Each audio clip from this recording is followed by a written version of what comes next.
दोस्तों यार यहाँ पर एक समस्या तो ये हो जाती है कि इतने लंबे लंबे वीडियो रिकॉर्ड करते करते वाट लग जाती है।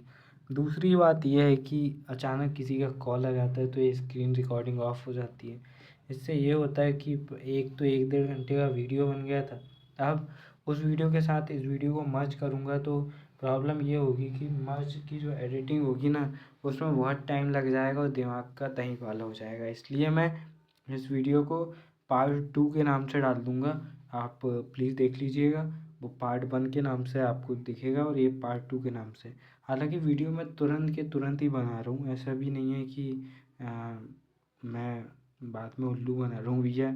मेरा गला अभी भी बैठा हुआ है, मतलब लगातार रिकॉर्डिंग चल रही है। तो पार्ट 1 को अगर आप देख चुके हैं तो यहाँ पर पार्ट 2 में आपका स्वागत है। अभिजात वर्ग के सदस्यों के लिए शाही सेवा शक्ति, धन तथा उच्चतम प्रतिष्ठा प्राप्त करने का एक जरिया थी। सेवा में आने का इच्छुक व्यक्ति एक अभिजात के जरिए याचिका देता था, जो बादशाह के सामने तजवीज़ प्रस्तुत करता था। अगर याचिकाकर्ता को सुयुक्त माना जाता तो उसे मनसब प्रदान किया जाता।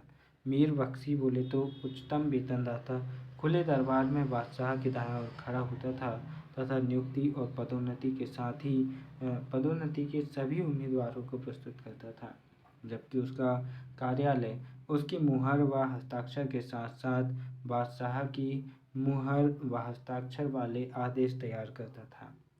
केंद्र में दो अन्य महत्वपूर्ण मंत्री थे, दीवान ए आला यानी कि वित्त मंत्री और सद्र उस सुदूर यानी कि मदद ए मास अथवा अनुदान का मंत्री और स्थानीय न्यायाधीशों अथवा काजियों की नियुक्ति का प्रभारी। ये तीनों काम कभी कभी इकट्ठे ये तीनों मंत्री कभी कभी इकट्ठे एक सलाहकार निकाय के रूप में काम करते थे, लेकिन ये एक दूसरे से स्वतंत्र होते थे। यहाँ पर तजवीज़ एक अभिजात द्वारा बादशाह के सामने प्रस्तुत की जाने वाली ऐसी याचिका थी जिसमें किसी उम्मीदवार को मनसबदार के रूप में नियुक्त करने की सिफारिश की जाती थी। अकबर ने अकबर ने तथा अन्य सलाहकारों के साथ मिलकर साम्राज्य की प्रशासनिक, राजकोषीय व मौद्रिक संस्थाओं को आकार प्रदान किया। दरबार में नियुक्त तैनात रबाब अभिजातों का एक ऐसा सुरक्षित दल था जिसे किसी भी प्रांत या सैन्य अभियान में प्रतिनियुक्त किया जा सकता था। वे प्रतिदिन 2 बार सुबह व शाम को सार्वजनिक सभा भवन में बादशाह के प्रति आत्मनिवेदन करने के कर्तव्य से बंधे थे। दिन रात बादशाह और उसके घराने की सुरक्षा की जिम्मेदारी भी वे उठाते थे। यहाँ पर सूचना और साम्राज्य की बात करें तो जो मीर बख्शी दरबारी लेखक होते थे उन्हें बकिया नवीस कहा जाता था, और साथ ही यहाँ पर शासकीय आदेशों को फरमान कहा जाता था, और जो शासकों के प्रतिनिधि थे उन्हें वकील।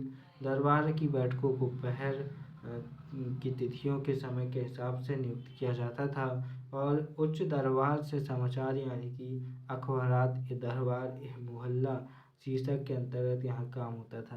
साथ ही हम यहाँ पर बहुत सारी चीज़ों को समझ चुके हैं और आगे भी हम देख रहे हैं। जो प्रांत थे उन्हें सूबा कहा जाता था, और प्रांत का जो प्रमुख होता था उसे सूबेदार कहा जाता था, और मंत्रियों के अनुरूप जो अधीनस्थ अधिकारी होते थे उन्हें दीवान या बख्शी और सद्र कहा जाता था। साथ ही जो परगना होता था उसे उप जिला कहा जाता था, और कानून को जो होता था वह राजस्व आलेख यानी कि जो राजस्व संबंधी लेखा जोखा रखने वाला अधिकारी था। यहाँ पर हम सीधे तौर पर जो अधिकारी थे उन्हें उस तौर पर क्या कहते थे और उनका मतलब क्या था, यहाँ पर सीधे तौर पर हम ये समझ रहे हैं, ना कि पैराग्राफ देखेंगे, क्योंकि मेरा गला भैया बहुत बैठ गया है, मैं ज़्यादा बोल नहीं पा रहा हूँ। चौधरी जो होता था वह राजस्व संग्रह का प्रभावी होता था, और यहाँ पर एक काजी भी होता था।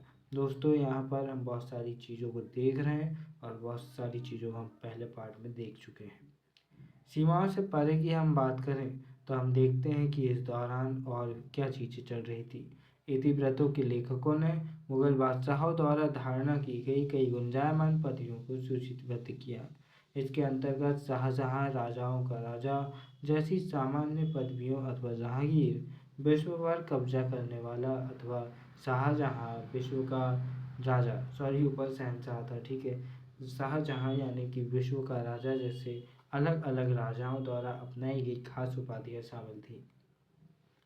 मुगल बादशाहों के अविरत क्षेत्रीय व राजनीतिक नियंत्रण के दावों को दोहराने के लिए इतिहासकार प्रायः इन पदवियों और उनके अर्थों का हवाला देते थे, लेकिन यही समसामयिक इतिहास पड़ोसी राजनीतिक शक्तियों के साथ राजनयिक रिश्तों और संघर्ष का विवरण देते हैं, जिसमें प्रतिस्पर्धी क्षेत्रीय हितों की वजह से कुछ तनाव और राजनीतिक प्रतिद्वंद्विता का पता चलता है।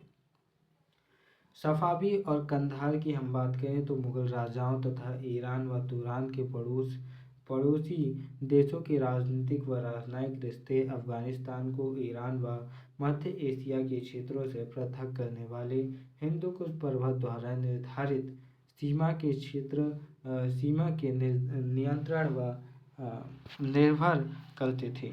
भारतीय उपमहाद्वीप में आने की इच्छुक सभी विजेताओं को उत्तर भारत तक पहुंचने के लिए हिंदू कुश को पार करना होता था।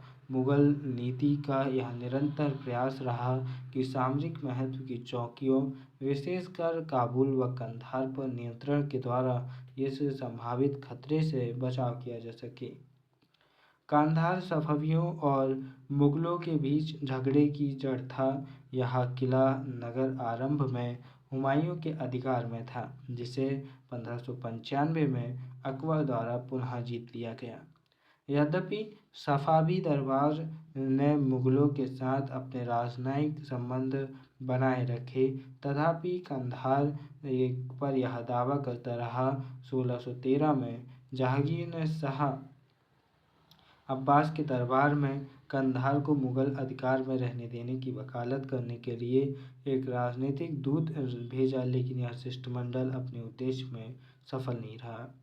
1622 की शीत ऋतु में एक फारसी सेना ने कंधार पर घेरा डाल दिया।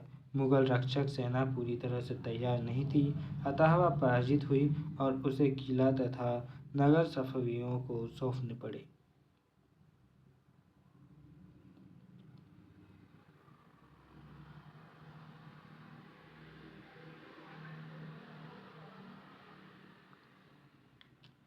यहाँ पर हम ऑटोमन साम्राज्य, तीर्थ यात्रा और व्यापार की बात करते हैं।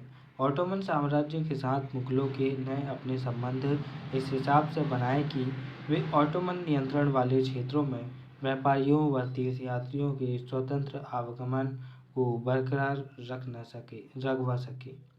यह हिजाज अर्थात ऑटोमन अरब के उस हिस्से के लिए विशेष रूप से सत्य था जहाँ मक्का और मदीना के महत्वपूर्ण स्थल स्थित थे। इस क्षेत्र के साथ अपने संबंध में मुगल बादशाह आमतौर पर धर्म एवं वाणिज्य के मुद्दों को मिलाने की कोशिश करता था।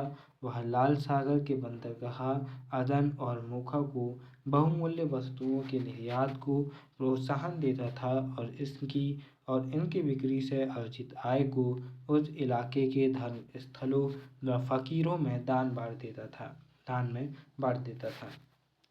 हालांकि औरंगजेब को जब अरब भेजे जाने वाले धन के दुरुपयोग का पता चला तो उसने भारत में उसके वितरण का समर्थन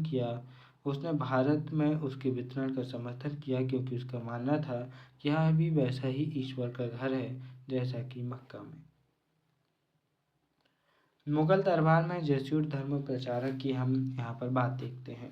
यूरोप को भारत के बारे में जानकारी जेसुइट धर्म प्रचारकों, यात्रियों, व्यापारियों और राजनयिकों के विवरण से मिलती है। मुगल दरबार के यूरोपीय विवरणों में जेसुइट प्रथान सबसे पुराने प्रथान थे।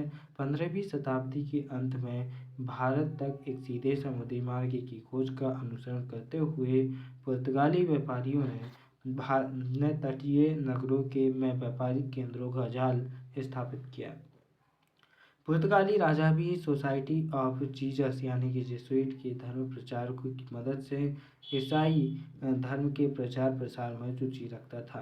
16वीं शताब्दी के दौरान भारत आने वाले जेसुइट शिष्टमंडल व्यापार और साम्राज्य निर्माण भी इस प्रक्रिया के हिस्सा थे। अकबर ईसाई धर्म के विषय में जानने को उत्सुक था। उसने जेसुइट पादरियों को आमंत्रित करने के लिए एक दूत गोवा भेजा। एक दूत मंडल बोले तो पहला जेसुइट शिष्टमंडल फतेहपुर सीकरी के मुगल दरबार में 1580 में पहुंचा और वह लगभग 2 वर्ष रहा। जेसुइट लोगों ने ईसाई धर्म के विषय में अकबर से बात की और इसके सद्गुणों के विषय में उलमा और उनका वाद विवाद हुआ। लाहौर में मुगल दरबार में 2 और शिष्टमंडल 1591 और 1595 में भेजे गए। जेसुइट विवरण व्यक्तिगत प्रशिक्षणों पर आधारित है और वे बादशाह के चरित्र और सोच पर गहरा प्रकाश डालते हैं। सार्वजनिक सभाओं में जेसुइट लोगों को अकबर के सिंहासन के काफ़ी नज़दीक स्थान दिया जाता था और वे उनके साथ अभियानों में जाते, उनके बच्चों को शिक्षा देते और उसके फुर्सत के समय में अकबर के साथ होते थे। जेसुइट विवरण मुगल काल के राज्य अधिकारियों और सामान्य जनजीवन के बारे में फारसी इतिहासों में दी गई सूचना की पुष्टि करते हैं।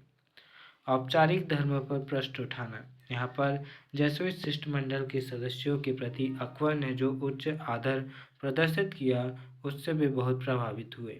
ईसाई धर्म सिद्धांतों में बादशाह की स्पष्ट दिलचस्पी की व्याख्या उन्होंने अपने मत में बादशाह के धर्म परिवर्तन के संकेत के रूप में की।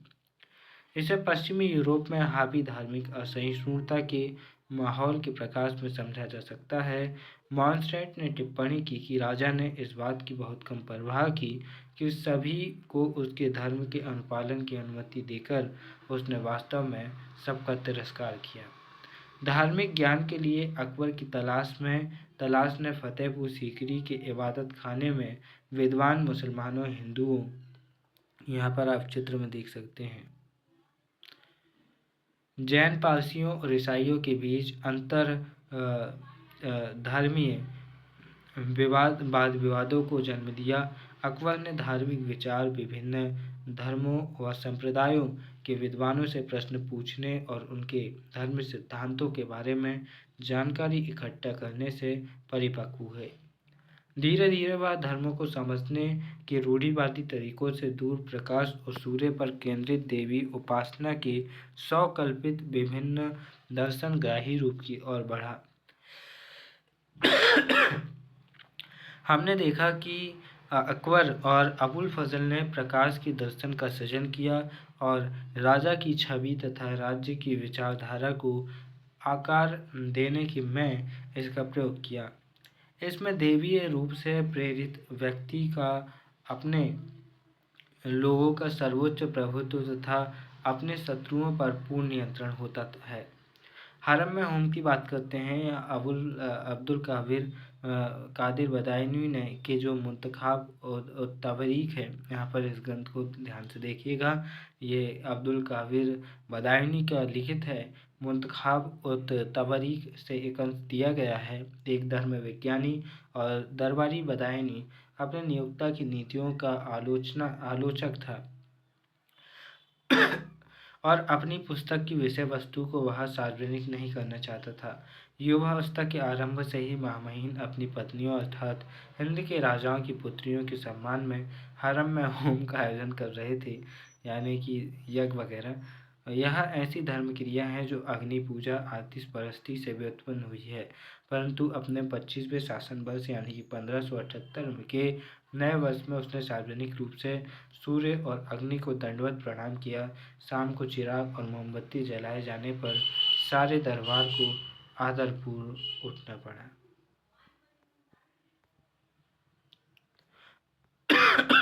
अब हम यहाँ पर दोस्तों ये लाइन नहीं पढ़े तो क्या पढ़े यार, पूरा चैप्टर चार्ट डाले हैं। इतना लंबा वीडियो अलग हो गया, तकरीबन 1.5-2 घंटे का।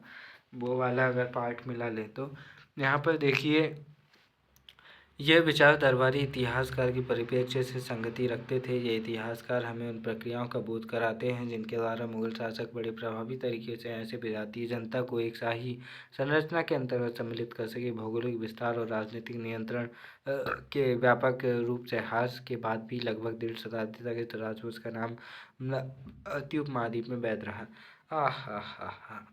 इसी तरह से बात की जाती है जब धूम्रपान का विज्ञापन आता है, धूम्रपान का विज्ञापन नहीं, जब म्यूचुअल फंड्स और जो ड्रीम 11 वगैरह ऑनलाइन गेम्स के एडवर्टाइजमेंट के बाद में जब सेवा शर्तें बताई जाती हैं। दोस्तों यहाँ पर ईरानी के प्रवासी कलाकारों द्वारा मुल्तान के मकबरे से लाई गई ये नई नीली टाइलें आप देख सकते हैं। टाइल्सों को किस तरह से इन फूलों के ज़रिए इस पेत्रा दौरा शैली में इसको डिज़ाइन किया गया था, आप देख सकते हैं। दोस्तों यहाँ पर काल रेखा देखते हैं, कुछ प्रमुख मुगल इतिहासकारों की जो इतिवृत्त हम देखते हैं। लगभग 1530 में बाबर के संस्मरणों की पांडुलिपि या तिमूरियों की पारिवारिक संग्रह का हिस्सा बनना शुरू होता है। तुर्की भाषा में लिखे गए यह संस्करण किसी तरह एक दुरान से बचा लिए गए। लगभग 1587 गुलबदन बेगम द्वारा हुमायूं लेखन की शुरुआत होती है। 1589 में बाबर के संस्मरणों का बाबरनामा के रूप में फारसी अनुवाद होता है। 1589 से 1602 के दौरान अबुल फजल द्वारा अकबरनामा का कार्य किया जाता है और लिखा जाता है। 1605 से 1622 के दौरान जहांगीर द्वारा जहांगीरनामा नाम से अपना संस्मरण लिखा जाता है। 1639 से 1647 के दौरान उस्ताद जो अहमद लाहौरी है उनके द्वारा बादशाहनामा के पहले 2 दफ्तरों का लेखन किया जाता है। लगभग 1650 में मोहम्मद वारिस द्वारा शाहजहांनामा के शासन के तीसरे दशक के इतिवृत्त की लेखन की शुरुआत की जाती है। 1668 में मोहम्मद काजिम द्वारा औरंगजेब के शासनकाल के पहले 10 वर्षों के इतिहास का आलमगीर नाम से संकलन किया जाता है। दोस्तों इस तरह से इस अध्याय में हमने क्या समझने का प्रयास किया, ये बहुत महत्वपूर्ण है दोस्तों। यहाँ पर हमने तकरीबन जो इतिवृत्त है उन्हें समझने का प्रयास किया। इतिवृत्त का मतलब है कि वो दैनिक लेखा जोखा या वो इतिहास जिसे मुग़ल शासकों ने बढ़ावा दिया और उस काल के दरबारियों ने बखूबी लिखने का प्रयास किया। इसी के साथ में इस वीडियो को हम यहाँ पर समाप्त करते हैं। और अमेरिकन प्रेरक वक्ता लेस ब्राउन यहाँ पर कहते हैं कि जीवन में आप कभी भी इतने उम्रदराज नहीं होते हैं कि नया लक्ष्य ना बना सके या नया ख्वाब ना देख सकें। अगर आप बिस्तर में पड़े हैं तो बिस्तर में पड़े पड़े भी आप ख्वाब देख सकते हैं। बस अपने अंदर इतनी हिम्मत लाइए, ये जो सपने आप संजो रहे हैं आप उन्हें पूरा कर पाएँ। इसलिए अपने सपनों को पूरा करने में लग जाइए, खूब मेहनत कीजिए। फिर मिलेंगे अपने ही किसी और वीडियो में। तब तक के लिए नमस्कार, जय हिंद।